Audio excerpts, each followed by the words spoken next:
Now, Jorge, he has a lot of acronyms and a very lengthy bio. And by the way, all of the bios are in your programs. I really do encourage you to read each and every one. I mean, we're so blessed to have these panelists because they're very, very smart and informed. Jorge, he's the PhD LSSP of the Houston Autism Center, and his wife. Now, you have a different last name, right? That's awesome. I did that too when I was married. See how that worked I out. didn't want to be Dr. and Mrs. Carrillo, so. Oh, okay. Oh, so that's he sweet. accepted it, thank God. But I can say your last name. Dr. Yvonne Habit, is that Yes. correct? Okay, wonderful. And she is the executive director of the Houston Autism Center. And they're already tag teaming, so I'm going to let the two of them tag team as we are answering these questions. And you two can decide who's going to answer, or both of you can answer. Let's start off with family dynamics, right? I've always been curious, especially if you have multiple children and maybe you have one child with autism and then another child with autism. How does this diagnosis play into the family relationships and dynamics? Okay. I guess, can you hear me okay? Okay. Well, basically, the first thing I want to say about diagnosing a child with autism is that there are two things. There is the diagnosis and there is the prognosis. When you are given a diagnosis, sometimes you feel, oh, my goodness, at least I know what is wrong with my child. The second part is a troublesome one because now what is going to happen? It's when they tell you, oh, you have cancer. Oh, my goodness, so how many months I have to live? No, the prognosis is extremely important, and that is now what is going to happen to my child? Is he going to be okay? Is he going to be on his own? So that is very important. And that's one a message that I would like to kind of keep in your minds is prognosis is extremely important. And that is the idea that your child has unlimited possibilities. Just because they tell you that your child is autistic, doesn't mean that he's crazy or he's stupid or mental retarded, nothing. It's just a different neuronal network. Okay? So keep that in mind. That's extremely important. And I believe one of the issues that comes when parents have the child is there is a lot of problems. I guess the first one is what I would call the allocation of resources, because all my care, all my worries go to just one child. And what happened to the other 2, 3 children? They often feel very neglected. And sometimes we have to address that in therapy as well, because they have to wait until, because parents are focusing on just one child, and the relationship between dad and mom gets extremely strained. You know that very well. Sometimes parents blame each other, divorce or whatever, but and there is that crisis. You know, there is a lot of crises, like even crisis of faith, and a lot of things that happen. But I would say that's probably one of the first things that happen, and that's when we need somebody, like for instance, in this audience, how many of you just got a diagnosis of autism? One? Okay, so the first thing that sometimes we do is to run all over the place, like, my God, we need to do something right now. And sometimes we are deceived and we don't know which way to go. So that's extremely important to be able to find a person that can help us, can lead us. And sometimes parents are themselves that individual that in the final analysis are going to be the ones that are recovering as much as they can the child. And I could tell you something. I have seen unbelievable things in my practice.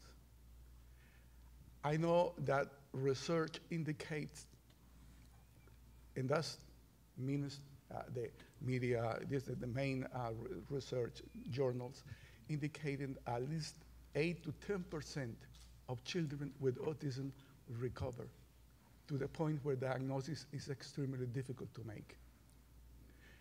Why that happens, I don't know. But some of the children advance tremendously, but everybody advances. And that is important to take into consideration. I have children in my office that if I were to diagnose them today, I would not call them autistic because they have changed so much. So, and it's very important to take into consideration your mental attitude. And the first thing is, do not, I know that sounds easy for me to say, do not despair. I think it's important to have faith that things will go the best way. I do have another question for you and your bride. So whenever we're looking at a diagnosis, who do you think that our families and parents should rely on more so? I know it's important for the school to know about the diagnosis, but is it your primary care physician? Is it a clinical psychologist? Is it a psychiatrist? For early diagnosis, who in the medical field do you think we need to go for the best diagnosis? As a psychologist, I'm going to give you my unbiased opinion. I think I would go to, well, all of those professionals deal with autism, but we have to rely on the person that collects history very carefully, interviews the parents, does a family history, because you have to cover everything possible.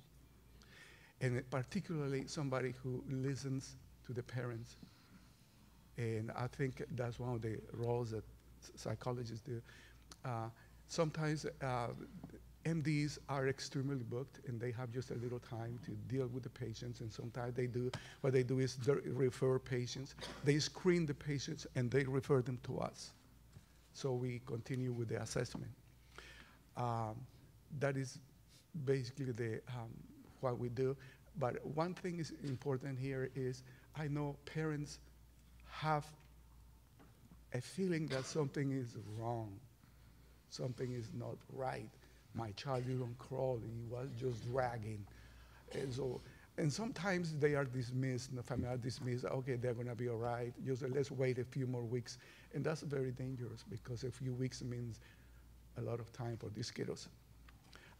But that's, and psychologists, MDs also can do that. So that's basically the two main people that can do the diagnosis. Well, I think along those lines, Jackie, it's a collaborative effort.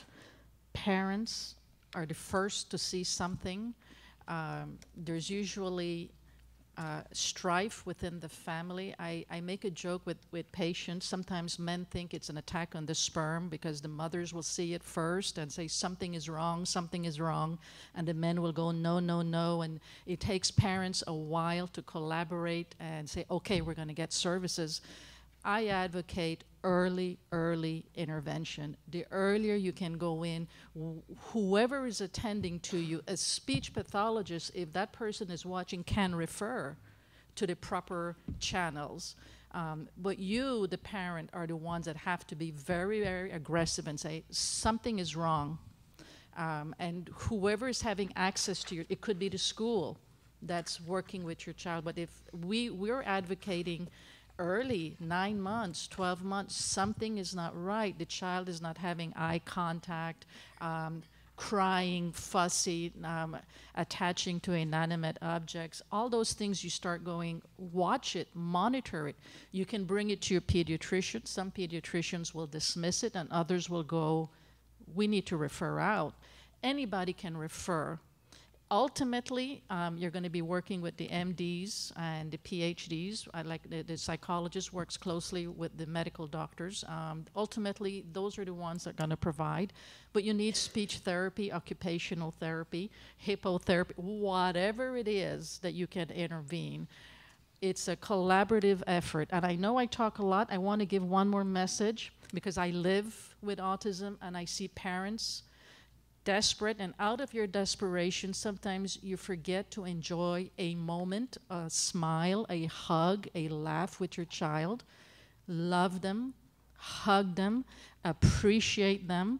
And if you spend too much time looking for the cure, you're going to miss moments because they can bring things into your life. And some youngsters who can speak will tell you, I don't see anything wrong with me. I love my child. I don't know what I would do if he changed. I learned to just, every morning, he's now looking at me in my eyes and hugging me. It took 8 years for him to look me in my eyes. And parents that get it at 2, 3 months of age, I'm getting at 8 years of age. And, you know, I'll text my friends, oh my God, I got to look in the eyes. And nobody appreciates that. At 15 years old, he's finally potty trained, no longer wetting the bed. We get a few accidents, and we cheer that on. Every moment that you have with that child is a loving moment. So, you know, professionals will have you chasing therapy. We're guilty of it. Chase it around. In the end of the day, you're with that child.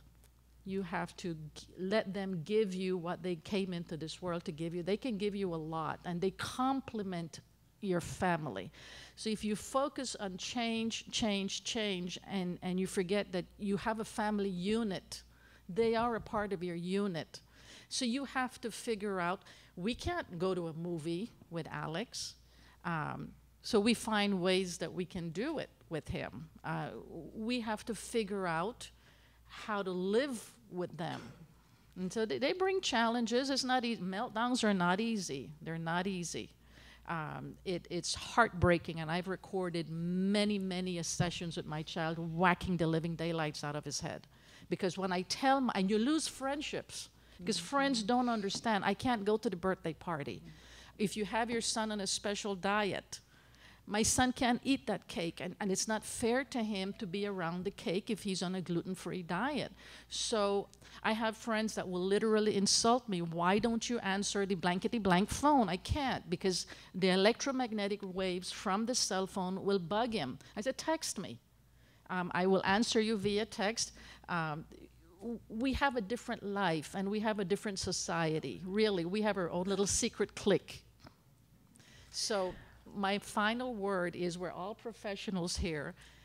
Love your children. That's the message we end up wanting to give you. Love them.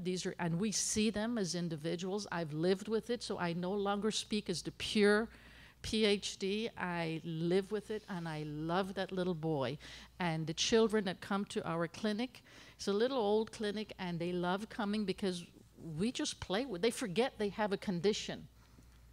And so they get to develop friends, and you know, they play with, we have a little mascot there, and they're playing with the puppy, and they're totally treated as normal, which they don't get anywhere else. So a couple of things. That's not your last word, because I still have a question for you too.